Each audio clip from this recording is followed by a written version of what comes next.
ilaalinta deegaanka xamar runtii heybadii iyo sharafkii uu lahaan jiray waa taqaanaa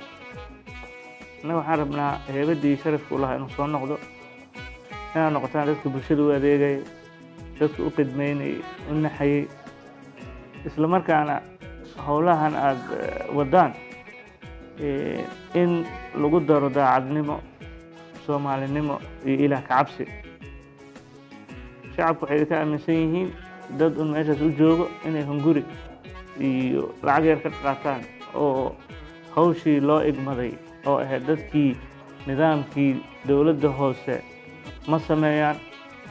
ma bixiyaan shatiyadii khidmadii lagu lahaa ciddaan bixinin muxuu ahaa tallaabadii laga qaadi lahaa ma samaysaan waxaa kaloo laydinka rabaa magaaladan iyo qashinka iyo bilic soo celinta kaalin muhiima ku laheedeen kaalintaas iyadana waxaa la rabaa inaad labalaab ka dhigtaan ciddii wasaqaynaysa magaaladan waa cid magaalada aan u naxaynin magaaladan aan dan u haynin ciddaas waxaa la rabaa inaad gacanna kusoo qabataan qofkaasna bulshada loo sheego la dhaho qofkaan magaaladii iyo bilicdeedii ayuu kasoo horjeedaa waxaan rabnaa ummaddu si loogu adeego isbitaallo loogu dhiso waddooyin loo dhiso howlahan wadna u dardargelino waxaa muhiima in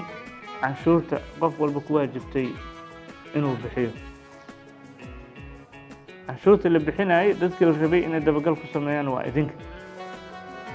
hadda maanta waxay ii sheegteen intaasoo caqabada inay jiraan cidda laga rabo inay isbuuc la fadhiisato caqabadahanaa jiro caqabadahan seen u xallinaa taladii la keeno hore loo socdo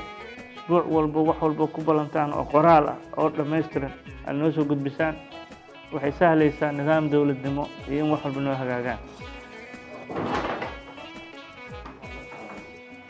si marka loo saxo fikirka ay bulshadu idinka qabtana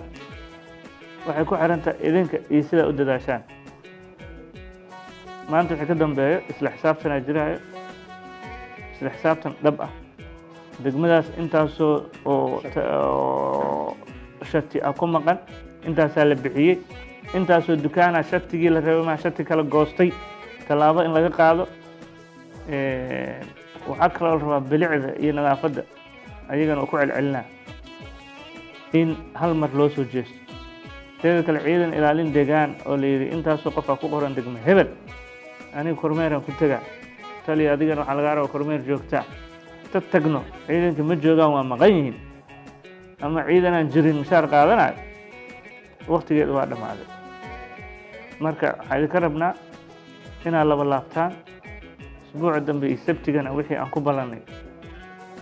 muxuu waad ku soo noqonaynaa waana idinka rabnaa marka waa ognahay duruufo adag inay jiraan waa ognahay in xaaladaha lagu shaqeynaya xaalada caadi ahayn laakiin haddana qofku mar hadduu isdhigto waa isdhiibay waay micnaheedu qofkaas rajo lagaba sugaa waxaa la rabo inaa ambitious noqotaan waay wax caqabadda aan jirto see loo saxa annaga waxaan wadnaa dhulkii danta guud inaan soo celino dada waxay leeyihin riiso meeshaan isugu dhowaan ma jirto dan guud waa dan guud qofku wuxuu rabaa ahaado marka haddiiba idinkii la rabay howlihii oo intaas ka sahlanaa inaad qabataan marka in loo soo jeestaan rabnaa